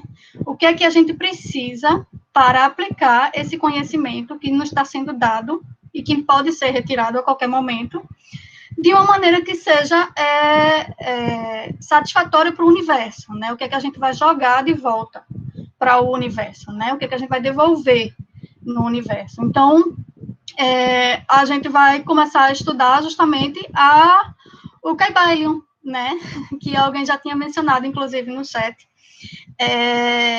que é um livro que é escrito pelos 3 iniciados, né, que não tem nome, né, a pessoa que escreveu preferiu não nominar, e seriam, na verdade, 3 pessoas por essa percepção, né, e, para mim, é um livro de cabeceira, porque ele é um livro que ele vai determinar princípios, né, de como você utilizar toda essa energia, como devolver para o universo algo bom, como o universo está te dando algo bom, né. E aí a gente teria 7 princípios, né, que são os princípios que governam o universo. E aí a gente vai falar do primeiro princípio, que seria o mentalismo, né, que é o princípio que vai dizer justamente que o universo é um todo mental, né, um todo que criou tudo que se move, né, e tudo movido a partir dessa imaginação do universo, né, desse central. E a gente vai ter o segundo princípio é o princípio da correspondência, né, que vai determinar, assim, que o reflexo de todas as coisas é similar ao que está no plano da realidade. Então, tudo que está em cima é similar ao que está embaixo. O que está no plano espiritual é similar ao que está no plano aparentemente real. Então, assim, a gente vai ter esse paralelo, né, essa correspondência entre os planos e as energias do universo, né. A gente vai ter o princípio da vibração, que é o princípio que vai dizer que nada está estanque, né? Nada vai descansar, tudo vai estar se movendo e vibrando o tempo todo. E é a partir dessa vibração que a gente vai ter energias com polos positivos, energias com polos negativos, enfim. E aí tem um outro princípio que ele vai se completar, que vai dizer que é o princípio da polaridade, né? Que ele vai dizer que tudo é dual, né? Tudo tem seus pares iguais e opostos, né? Para gerar justamente esse equilíbrio no universo, né? Então, positivo, negativo, bom, ruim, né? Tudo vai gerar esse equilíbrio. E aí a gente tem o princípio do ritmo também, que vai dizer que o universo tem esse movimento pendular, né? E esse princípio é muito importante, porque às vezes a gente fica bastante ansioso, né, para que as coisas cheguem em nossas vidas, né? A gente não consegue compreender um pouco. Muitas vezes a gente faz alguns pedidos e os pedidos demoram, na nossa percepção, né? Demoram a chegar. E esse princípio do ritmo, ele vai dizer justamente isso, né? Que o universo, ele tem o seu ritmo, né? Tudo tem seu tempo, e esse ritmo, ele é pendular, né? Ele vai e volta, né? E é engraçado, porque esses princípios, à medida que eles vão sendo expressos, eles vão se completando, né? Porque depois do princípio do ritmo, a gente tem o princípio da causa e efeito, que é justamente um princípio que vai dizer o que você planta, você colhe, né? Se o movimento é pendular, ele vai e volta, né? Tudo aquilo que você está gerando está sendo considerado de uma forma circular, né? E vai voltar para você também. E aí a gente tem um último princípio, que seria o princípio do gênero, né? Que é um princípio que vai polarizar entre masculino e feminino, né? Que tudo tem seus polos, né? Como a gente dizia, tudo é dual, o princípio da polaridade, foi mencionado antes.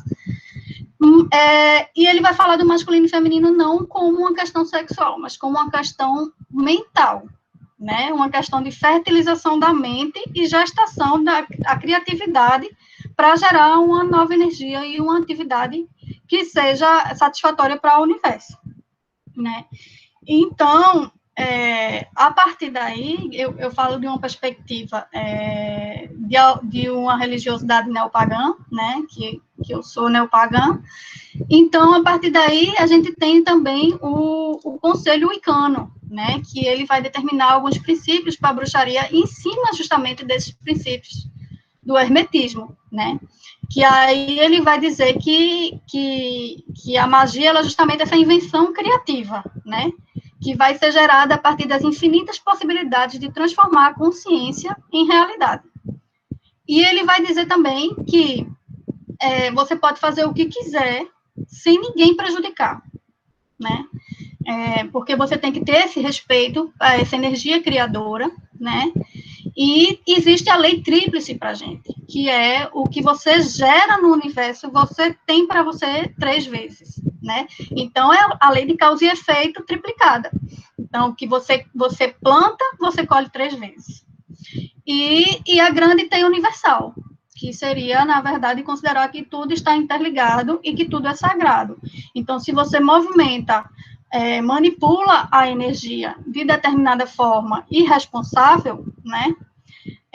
Aquilo não só vai voltar para você, mas vai gerar também uma consequência irresponsável de uma energia que pode não ser bem assimilada pelo universo, né? Então, quando a gente discute essas questões do hermetismo e da ética na bruxaria, né, na magia, a gente vai para além de considerar magia negra, magia branca, magia cinzenta, bruxaria, enfim, a gente vai considerar principalmente o que é que você está gerando para o universo. E magia, ela não existe só em religiões de concepções neopagãs, né?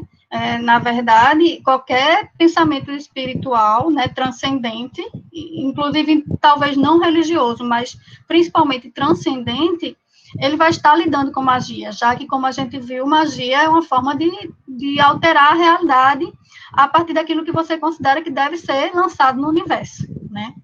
Então, eu estava conversando e percebendo o Cássio falando, né, dos anjos, né, de repente ele no meio como foi? Divagações, que ele disse, né, os anjos. Isso é muito peculiar de analisar como princípio, porque, para mim, por exemplo, que não tem uma religiosidade cristã, né, de onde se originaram a percepção, de onde se originou, na verdade, a percepção dos anjos, eu tenho os espíritos guias, que são energeticamente a mesma entidade, né, por assim dizer, entidade espiritual para mim, e que estão sempre ali, né, procurando nos direcionar, procurando nos mostrar o conhecimento, né, dessas coisas, mas sempre alertando para que esse conhecimento que está sendo repassado, que ele seja bem utilizado, né, que ele seja bem utilizado. Então, eu acho que quando a gente vai discutir as leis do Kybalion e vai discutir ética na magia, a gente tem que, sobretudo, pensar nesse movimento, principalmente pendular do universo, né, que para a gente no neopaganismo é circular. Então, tudo tem seu tempo e tudo tem seu ciclo, né? Tudo que vai e volta, e é esse mesmo movimento. E essa questão da gente ter que saber, né, de se conscientizar que a gente precisa realmente usar o nosso conhecimento, o conhecimento que a gente está tendo agora, para causas positivas, né? Para causas que façam a energia universal sofrer a mutação, mas que ela possa mutar justamente de forma positiva. Então, eu acho que o que eu vinha discutir, na verdade, introduzir a discussão, porque nessa etapa da nossa discussão era muito melhor que vocês mais falassem, né, do que a gente ficasse expondo, sobre essa questão da ética, né, na magia, que é para a gente refletir como é que a gente está utilizando, né, esses princípios éticos nas nossas atuações do dia a dia, né, no que aqui cada um aqui se propõe a uma atividade, né, e como é que a gente está dando retorno para o universo a partir das atividades que estamos fazendo no nosso dia a dia e a partir desses princípios que a gente precisa vivenciar. Então, eu acho que é mais uma questão de reflexão mesmo, né, e de se vocês quiserem, a palavra está franqueada para quem quiser contribuir também. Mas hoje eu fico só nesse pouquinho mesmo para a gente mais refletir, mais discutir do que expor. Obrigada, gratidão.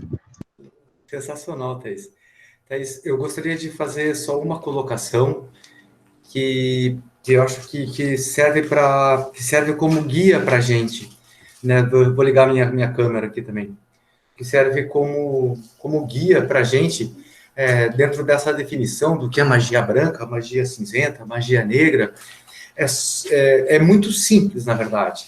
É só a gente ver qual que é o propósito que está me levando a fazer aquilo, né? É para o meu bem ou é para uma questão egoísta, é para o meu interesse, para as minhas finalidades, né? Para as minhas necessidades, ou isso tem um propósito maior, né? Então, se a gente começar a pautar os nossos pensamentos, as nossas ações, direcionar, né, tudo que estiver ao nosso alcance, né, para esse bem maior, né, que está fora de mim, né, mas que está no outro, né, parar de enxergar as coisas, as pessoas, como um meio para eu atingir o meu fim, né, enxergar as coisas, as pessoas como um fim em si próprio, né? Então, a partir daí, eu posso posso ter mais certeza que daquilo que eu estou fazendo realmente é uma coisa boa, né? Se esse propósito é para um bem maior ou se não é uma questão egoísta, né? Não é o meu ego que está me fazendo atuar.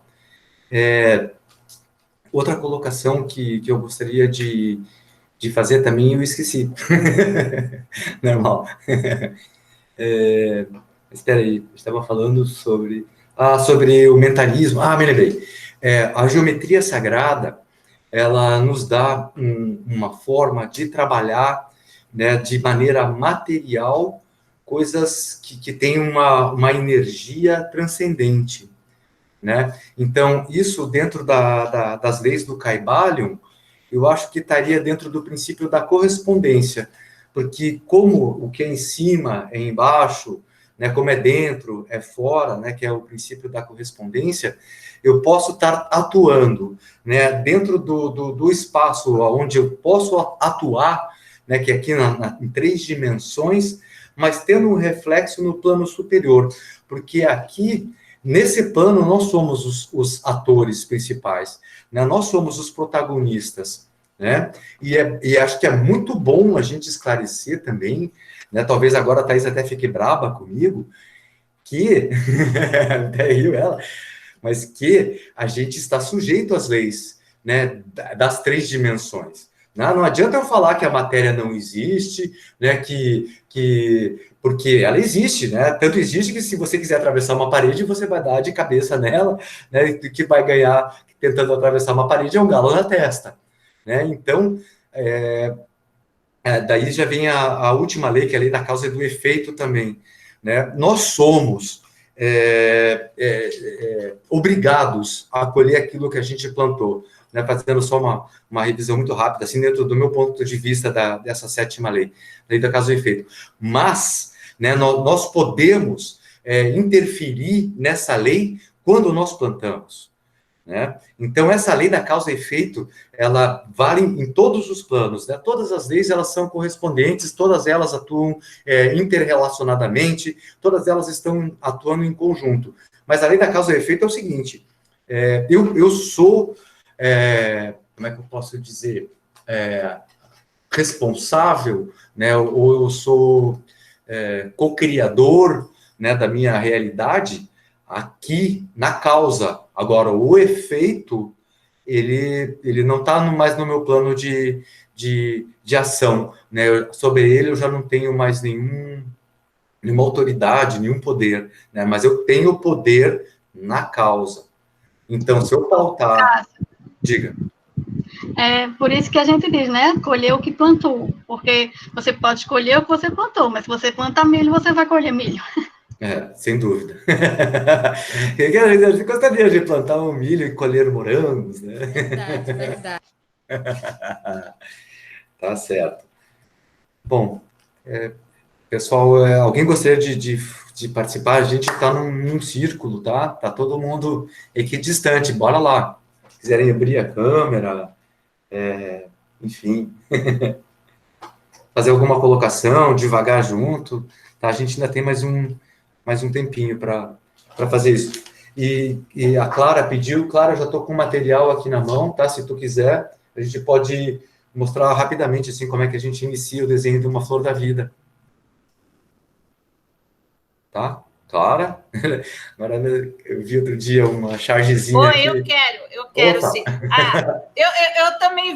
Eu também vi uma que fala assim, nas aulas que as crianças estão tendo online, o pessoal fica parecendo que é ser seu espírita, porque fica lá, César, cadê você? Você está aí? Não, eu estou aqui. Eu não estou conseguindo, eu não consigo abrir a minha câmera, não sei porquê, mas enfim, eu quero ver sim. Eu quero ver sim. Tá, eu vou partilhar então a minha... Eu não sei se vocês estão me enxergando, não sei, porque eu sou bem novo aqui, tá, pessoal? A gente tá aprendendo junto, tá? Então, quero ver como é que eu faria. Eu não sei se vocês estão me enxergando. Estão me enxergando? Eu queria me enxergar para ver o que eu estou fazendo aqui nessa câmera. Quero ver, né, que eu clico aqui, que eu já fiz isso anteriormente. Deixa eu fechar o chat. A gente está te vendo tranquilo, Cássio. Ah, tá aqui, ó. Espera aí. Deixa eu fixar a minha tela aqui. Deixa eu me ver, que eu só vejo você, Thaís, na minha frente aqui.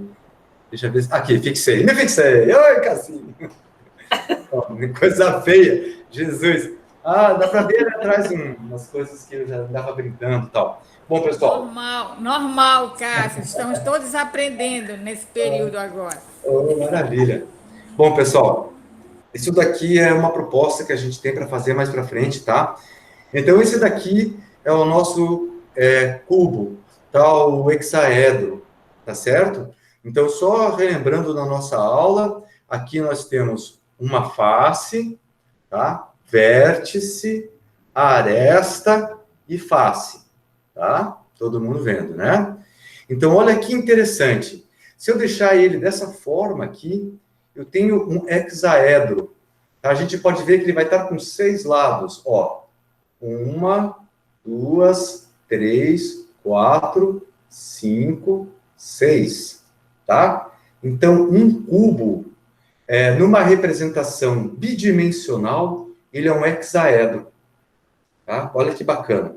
Bom, eu falei para vocês da possibilidade de estrelar, né, o cubo. Ele ficaria com esta forma aqui, ó. Aqui dentro, vocês podem acreditar que tem um cubo, tá? Aí, cada pirâmidezinha dessas, ela tem exatamente o mesmo tamanho, tá?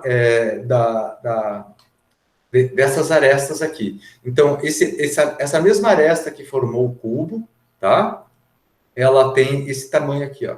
Então, aqui eu tenho 6 pirâmides, tá certo? Ó, tem uma pirâmide para cada face. Agora, se eu juntar a ponta de cada uma dessas pirâmides, por incrível que pareça, a gente vai chegar num octaedro, tá? Porque se a gente... Quero ver se dá para ver daqui. Deixa eu jogar isso. Deixa soltado aqui, na verdade, depois eu prendo de novo. Peraí. Ah, pronto, deu. Ó. Então, aqui agora dá para ver melhor. Então, aqui tem um cubo, tá? Com 6 pirâmides. Se eu juntar a pontinha, né, o vértice, olha lá certinho, de cada uma dessas pirâmides, eu vou ter um octaedro, tá? O cubo e o octaedro são formas que elas são complementares, assim como o dodecaedro e o icosaedro. A gente vai ver isso com mais tempo, tá? Nas próximas aulas. Isso daqui foi uma outra forma que eu fui desenvolvendo, tal, que aqui tem, na verdade, é um rhombicubo estrelado, que aqui a gente tem pirâmide e tem tetraedros também. Por exemplo, aqui tem uma pirâmide. Cássio. Oi? Esse aí é do mesmo que eu ganhei, né? Que você fez. É parecido. Tá com ele na mão, tentando compreender. Eu fico olhando, pegando. Não, vamos lá. Nazaré, aquele de lá é um icosaedro estrelado, tá? Porque ele acaba sendo uma forma que o pessoal associa à rede de consciência crística, né? Que é a rede, enfim, que nos conecta a uma consciência que está relacionada a ideais maiores, né? Bom, essa é um icosidodecaedro, tá? Que seria o nome certo dessa forma geométrica. E chegou certinho aí no Pará, Nazaré? Olha aqui, ó. Quero ver, deixa eu ver a tua câmera. Dá para ver? Tá aparecendo? Quero ver. Eu não sei como é que... Aqui, tô vendo. Oi, tá aí, Nazaré. Que bacana. Oi, Silvia. Tô vendo a Silvia agora também. Oi. Tá jogando. Que lindo. Agora que eu acho que eu vou ter facilidade de aprender, de conhecer melhor, né? Porque nas discussões, né? Porque eu fico olhando, tentando compreender, eu assisto o vídeo, mas é meio... mas é empolgante. Que bacana. Dentro da tua empolgação. Que bom. Obrigada. Imagina, eu que agradeço, gratidão. Bom, deixa eu fixar a minha aqui de novo. Quero ver. Aqui. Bom, agora atendendo, né? Bom, rapidamente eu falei para vocês sobre politopos, que são poliedros da 4ª dimensão, né? Como a gente viu ali, não vou falar sobre isso agora. Vou voltar a falar sobre os poliedros que são complementares. tá? Que eu falei do cubo e do octaedro, que eles são complementares, eu tenho bem em cima da minha cabeça. Vou pegar. Tá. Ó, pessoal, aqui dentro dessa forma aqui, tem um cubo. Eu comecei com um cubo que está bem aqui dentro. Quero ver se eu consigo chegar com o dedo. Tá? Bom, não sei como que ficaria melhor para enxergar daí. Mas, bom, podem acreditar que aqui tem um cubo. Aí, a partir do cubo, eu estrelei. Aí, eu cheguei num octaedro, que ele está aqui dentro. Tá? Acho que agora dá para ver o octaedro dentro. Tá? O octaedro é esse aqui, ó. Quero ver meu tá dedo. Dando para ver. Tá dando, ó. Aqui, tá. ó. Isso aqui é uma aresta do octaedro interno. Aí, quando eu estrelo, né, quando eu faço o octaedro estrelado, eu chego no Merkaba. Isso que é bacana, porque o Merkaba, que é uma estrela tetraédrica dupla, nada mais é do que um octaedro estrelado também. A gente vai descobrir tudo isso junto, tá? A gente pode fazer isso junto. Bom, e depois, se eu junto as pontas do Merkaba, eu chego novamente no cubo, e depois do cubo eu chego no octaedro, e assim vai infinitamente, tá? Então, o cubo e o octaedro são formas complementares. E aqui eu tenho um outro, tá? Esse daqui eu comecei... Caiu aqui. Ah, vou tirar. Tá, sem fone. Ó, pessoal, esse daqui eu comecei com um icosaedro. Nazaré, aquela forma... Deixa eu ver se eu encontro aqui um jeito melhor de mostrar para vocês. Aqui, talvez. Bom... Pessoal, quando a gente projeta uma luz nisso daqui, vocês estão vendo um pentágono aqui, ó. Bom, vocês conseguem... Tá? A gente vai ter tempo de fazer isso aqui tudo junto, tá? Vocês conseguem ver uma estrela de 5 pontas? Consigo. Sim. Ok. Olha quanta informação que nós temos dentro dessa forma geométrica, sabe? Bom, então aqui começou com um icosaedro, aí ele foi estrelado, daquela maneira que eu expliquei para vocês. Juntando o vértice de todas essas estrelas, a gente chega num dodecaedro. Depois, estrelando o dodecaedro, a gente volta ao icosaedro, que é a forma final dessa forma aqui, tá? Ó, não se empolguem, que para fazer um negócio desses daqui leva quase 2 semanas, tá? Não é... Mas é maravilhoso de fazer, porque é o tempo que a gente tem para ouvir palestras também, que a gente não precisa estar... Né, ouvindo o que a gente está fazendo.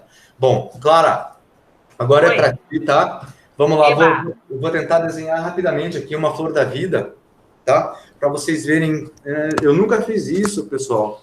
Então, talvez fique bem de mau jeito, que eu estou com um laptop. Deixa eu ver se eu consigo inclinar o laptop mais e apoiar a prancheta na mesa. Deixa eu abrir ele mais. Ai, meu Deus. Tá. Aqui. Talvez como que eu poderia fazer. Aí tá dando para ver. Se você fica... Mas aí eu não tenho 4 mãos, Clara. Porque 2 pessoas agora. Tá faltando mão aqui. Ah, espera aí. Deixa eu ver se eu consigo um apoio mais maior aqui. Aqui nessa caixinha. Aqui apoiou. Ui, que medo. Tá. Aqui. Bom. Mais ou menos. Ah, desculpem o mau jeito, tá, pessoal? Tá dando para ver? Mais ou menos? Tá sim. Então vamos... Ó. Claro, a primeira coisa que a gente vai fazer, tá? Eu tenho alguns outros desenhos aqui. Ó, mais para frente, tá? A gente vai chegar nessas buscas aqui, ó. Tá? A gente começa desenhando esse círculo interior. Aqui dá para a gente ver cubo, a gente vê estrelas tetraédricas. Isso aqui tudo foi uns rabiscos que, enfim, eu vou fazendo vários rabiscos. Isso daqui é a semente da vida, né? Que isso daqui é a protoforma do cubo de Metatron. Se a gente unir todos os centros desses círculos, né, sendo as linhas retas, as formas masculinas, e as curvas, as formas femininas. Bom, aqui... bom, depois eu mostro. Bom, vamos lá, Clara. Compasso na mão, tá? A primeira coisa é Deus. Deus navegava, né? Tem a historinha da Flor da Vida, né? Sobre as águas, flutuava, até que ele, cansado, resolveu se experimentar. né? E Deus, como era um ponto, né, que como a gente viu, ele não tem nem altura, nem dimensão, não tem área, não tem nada, ele resolveu se experimentar. E como que ele se experimenta? Né? Ele se projeta nos planos da dimensão que a gente tem, ou seja, largura, altura e profundidade. Mas a gente vai representar isso como um círculo, tá? Então, Deus é esse pontinho aqui no meio e ele se experimenta gerando um círculo. Tá? Deixa eu reforçar essa linha aqui. Tá? Vocês enxergaram que com um compasso eu fiz um simples círculo, tá? Ok. O que eu vou fazer agora? Eu vou botar a ponta do compasso em qualquer ponto ao redor desse círculo, mas tem que ser exatamente em cima da linha, tá? Então, acho que para cá dá para vocês enxergarem melhor, né? Eu vou colocar a ponta do compasso exatamente em cima da linha, em qualquer lugar. E quando eu faço esse mesmo círculo, tá? Ele vai formar o Vesica Piscis, que a gente vai ver, acho que na primeira aula de fevereiro, tá? Então, ó, aqui eu tenho o primeiro círculo e o segundo círculo, tá certo? Então, aqui fala-se que a partir daqui gerou-se a luz, né? A Vesica Piscis também representa a vulva. Se a gente, através desses dois únicos círculos, nós conseguimos extrair um monte de informações. A gente vai ver na próxima aula. Próximo passo. Primeiro dia da criação, né? Deus se experimentou, tal. Segundo dia, criou Vesica Piscis. O que a gente faz? A gente vai buscar a interseção dessas duas circunferências e vamos apoiar novamente a ponta do compasso, tá? Então, bem aonde essas duas circunferências se encontram, a gente vai pôr a ponta do compasso. E aí a gente vai fazer novamente o círculo, tá? Esse círculo, essa circunferência, ela vai passar no centro dos outros dois círculos que a gente fez novamente, tá? Então, é essa forma que a gente vai ter no terceiro dia da criação, tá? Bom, tem toda uma história da Flor da Vida, isso aqui a gente vai fazer uma aula a respeito. O que a gente vai fazer agora? A gente vai buscar sempre na interseção dos círculos fazer um novo círculo, até dar essa volta completa, tá certo? Okay. Então, vamos lá, rapidinho. Então, não vou ficar mostrando cada um deles, tá? Cada uma dessas voltas aqui tem toda uma significação, tal, dentro da geometria sagrada, mas a gente vai ter o tempo para fazer isso. Gente, ops. Quantas vezes você tem que fazer o círculo para dar quantas vezes? Ó, são 6 voltas. 6 voltas, tá? São 6 círculos, porque são 7 círculos no total. Tem um dentro e 6 ao redor. Eu vou mostrar para vocês já uma das características do círculo também, que é muito legal. Tá? Então, ó, eu vou fazer essa primeira volta aqui, tá? Só vou completar ela para vocês enxergarem. Ó, se ela não for perfeita... Amanhã eu faço a lição de casa. Ok. Mas só para mostrar... A Silvia também. Vai comprar o compasso. Isso e aí, se eu em Portugal, tem cada um tão legal, né? Uau. Pensei nisso agora mesmo, comprar um compasso. Eu tenho. Sensacional. E eu trouxe lá de Portugal. Bom, pessoal, se a gente não colocar certinho na ponta, vai acontecer o que aconteceu aqui, ó. Tá vendo que aqui, na volta do último círculo, aqui já não encontro o exato centro. Vocês conseguem enxergar? Sim, consigo. Mas eu posso dar uma forçadinha aqui só para a gente concluir essa primeira volta. Então, eu vou procurar bem no meio dele. Tá? Vou forçar aqui um pseudo-círculo. Agora, nesse daqui, tudo bem, tá? Porque é a primeira volta. Se ela não estiver muito certinha, ó, formou a primeira florzinha. Tá? Se ela não estiver muito perfeita, à medida que a gente vai crescendo as voltas, como é esse desenho aqui, até chegar no cubo de Metatron, daqui a pouco esses negócios eles começam a ficar completamente fora. Tá? Então, é muito importante. Então, a florzinha, quero ver se eu acho alguma que não esteja certa aqui. Com certeza tem desenhos aqui que não estão. Para vocês verem como ele começa a colapsar. Quero ver. Tem. Peraí. Aqui eu abandonei. Aqui já é um dodecaedro que eu busquei dentro do cubo de Metatron. As circunferências têm que ser todas na mesma dimensão, né? Todas do mesmo tamanho, tá? tamanho. Isso. É importante manter essa proporção, tá? Porque senão ele começa a ficar fora porque eu acabo jogando fora os desenhos que eu faço, que não fica muito certinho. Eu acabo descarregando. Ó, pessoal, dá para fazer cada coisa maluca, cara, dentro da geometria sagrada. Isso daqui é uma forma que eu vou ensinar vocês a fazer para a gente chegar mais rápido no cubo de Metatron, em vez de fazer toda a flor da vida, né, fazer, sei lá, são 19 círculos que formam um cubo de Metatron, né? Quero ver. 1, 2, 3, 4, 5, 6, 7, 8, 9, 10, 11, 12, 13. Mas para chegar nisso aqui, a gente chegou nesse primeiro desenho. Bom, a gente vai explorar isso tudo, tá, pessoal? Mas, Clara, para chegar na flor da vida, você vai ter que repetir esse mesmo processo, pelo menos dando mais 2 ou 3 voltas, tá? Aqui ao redor. Vamos retomar aqui o jogo rápido, só para... Ó, depois que a gente fez essa primeira voltinha, que são 7 dias da criação, tá? O que a gente vai fazer para o próximo? A gente vai pegar a interseção dessa primeira volta externa, tá? Então, aqui eu tenho 2 círculos, eu boto o compasso aqui, ó, nessa interseção aqui desses 2. Então, vamos lá. Eu vou fazer essa segunda volta, a gente já vai formando a flor da vida. Ó, fiz a primeira. Aí, aqui, aonde ele encontrou esse daqui que já está aqui, que é a da primeira volta, onde o círculo que eu gerei, ele já gerou uma interseção aqui, ó. Tá? Vocês estão enxergando? Dá para então, enxergar um pouco. Vou colocar o compasso aqui, e daí eu faço mais uma voltinha. Tá, bora lá. Eu vou fazer essa segunda volta, tá? Sempre aonde a interseção da circunferência encontra, eu faço mais uma circunferência. E assim eu vou gerando, ó, eu gerei a segunda florzinha aqui, já. Cara, tá tão fraquinho essa lapiseira, mas eu já tenho 2 flores, ó. Tem uma que compartilha essa pétala aqui com a segunda flor. Sim, sim. Tá? Então, deixa eu dar essa segunda volta a jogo rápido aqui. Só que tá um pouco escuro aqui para mim. Bora lá. Aqui.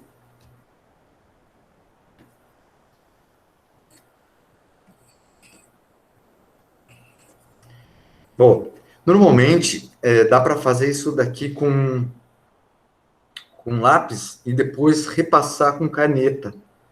Tá? Quando eu gosto de trabalhar só com lápis, na verdade.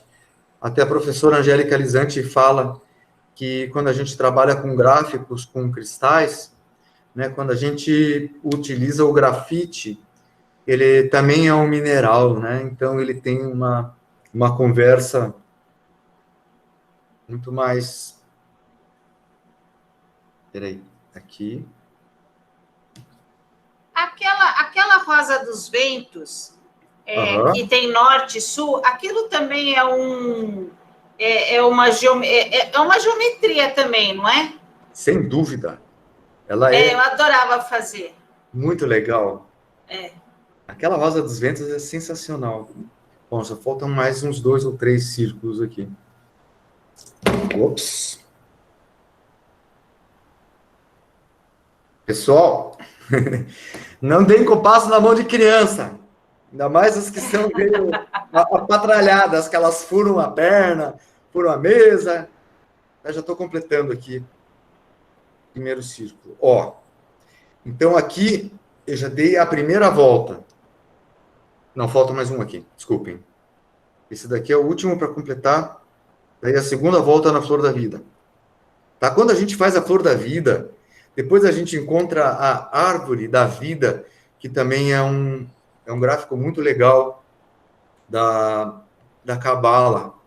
Nossa, tem... Assim, tá quase. Ó. Tá. Olha, então aqui eu não consigo enxergar, mas já dá para ver mais ou menos que já temos. Olha só. 1, 2, 3, 4, 5, 6, 7, 8, 9 florzinhas. Tá?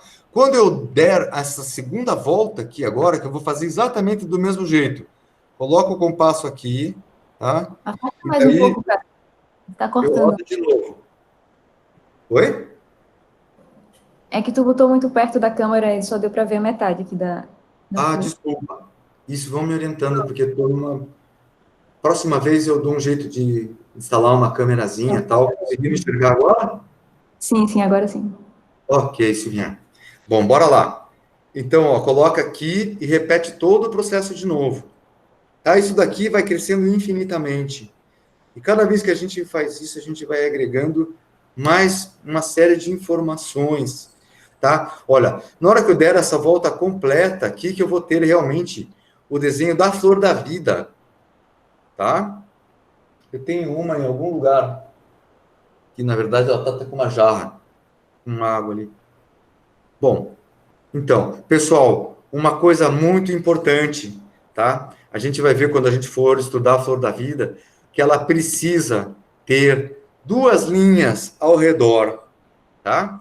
Como a flor da vida representa a mórula dentro da reprodução, da nossa formação celular, tá? Essas 2 linhas representam a zona pelúcida, que é o que mantém uma das nossas primeiras formações celulares intactas.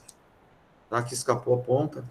Bom, pessoal, eu não vou continuar. Mas deu para entender. Perfeito. Né? Deu sim. Tu vai chegar nisso daqui, tá? Depois que tu fizer essa volta, tu chega nessa. Mas essa daqui não é a flor da vida ainda, porque precisa colocar o compasso aqui e fechar essas coisinhas aqui, ó. Que daí a gente... Desculpa.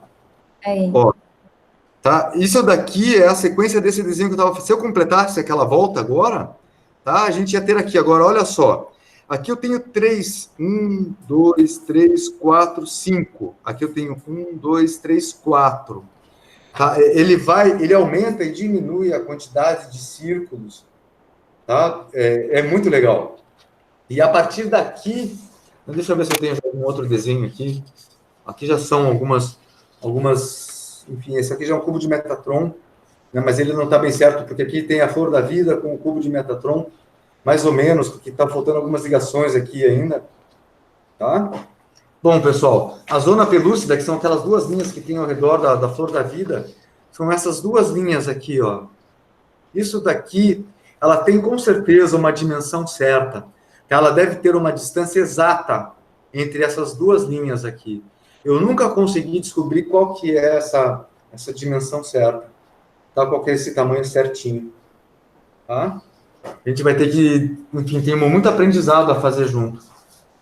Quero ver. Aqui eu fiz uma vez com 3 linhas, tal. A gente vai desenhando, vai pirando. Bom, deixa eu voltar para cá. Deixa eu baixar aqui. Super obrigada. De nada, Clara. É um prazer. Bom, deixa eu sair aqui de mim.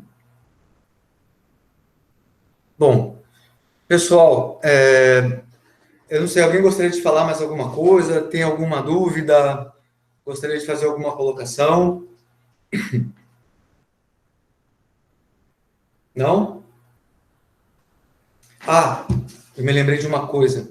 Eu tenho certeza que nesse grupo tem pessoas que trabalham bastante com meditação e talvez tenham até uma certa prática em guiar uma meditação. Então, dentro daquela proposta que a gente colocou lá no grupo, ficou da gente, de repente, fazer uma apresentação de cada um, que a gente não fez hoje, né? Mas uma apresentação de cada pessoa, fazer como trabalha, quais são as expectativas, né? Até para que a gente possa construir realmente, né, esse círculo de estudos atendendo às expectativas das pessoas. Né? Então, colocar assim, poxa, eu gostaria de aprender tal coisa, ou que se aprofundasse em tal coisa. Então, nessa apresentação, né, quando, eu sou tal pessoa, tal, liga a câmera, 5 minutinhos, se seja, fala um pouquinho a respeito de si, né, e qual é a expectativa. Tá? A gente pode começar a próxima aula fazendo isso. E gostaria de sugerir, né, que alguém aí do grupo guiasse uma meditação daí pra gente. Né? O que vocês acham? Bota um mantra e tal, coisa rápida, assim, só para criar essa nossa egrégora, assim, de uma forma mais equilibrada, que eu sou um pouco apatralhado. Eu sei que a Silvia deve estar digitando alguma coisa que eu não estou enxergando, Silvia. Só vejo a tua imagem. Deixa eu desfixar aqui. Não, fixei de novo aqui, chat, achei. A meditação eu acho legal, a apresentação eu fico com vergonha. Não, Silvia, eu sei que a gente sempre conversa, você é uma pessoa extremamente... Eu bem que poderia contribuir, mas neste momento meu vizinho achou de dar aula de guitarra. E ele não tem um ambiente apropriado, está vindo a guitarra, o som todo aqui para cá, para a sala, então não vai ter condição. Ah, a gente pode fazer uma meditação rock and roll, Nazaré? Uhul! Gostei também. Verdade. É uma meditação rock and roll. Lá no Sabá, Thaís, rola umas meditação rock and roll? Verdade, verdade. Bom, bem, pessoal, então eu gostaria de agradecer a todos, então, né, por essa oportunidade, né, que a gente está tendo. Espero que a gente possa realmente, nessa caminhada, né, aprender bastante coisa, nos conhecer bastante também, né, tanto nós como grupo, tá? E que a gente possa contribuir, né, para um mundo melhor aí, uma melhoria geral. Tá certo? Caminhando para a unidade sempre, né? A gente vai ver lá no triângulo. Isso daí pode ser o nosso propósito. Eu acho que é o nosso único propósito, né? Seguirei com vocês. Muito obrigada, hein? Gratidão, Nazaré. Tenho muito que aprender, estou na alfabetização ainda. Tamo junto. Cássio e Thaís, super obrigada, gostei muito. E eu vou fazer a lição de casa e depois eu posto a foto lá no grupo. Manda isso daí. Tá joia. Então, Boa gratidão. noite, gente. Boa noite. Muito obrigada. Muito obrigado também, gratidão. Valeu. Bom ver vocês. Então, a próxima vez, mais câmeras abertas aí. A gente se vê. Realmente, Pessoal, realmente. Todo mundo apareceu. Então, tá, vamos seguir.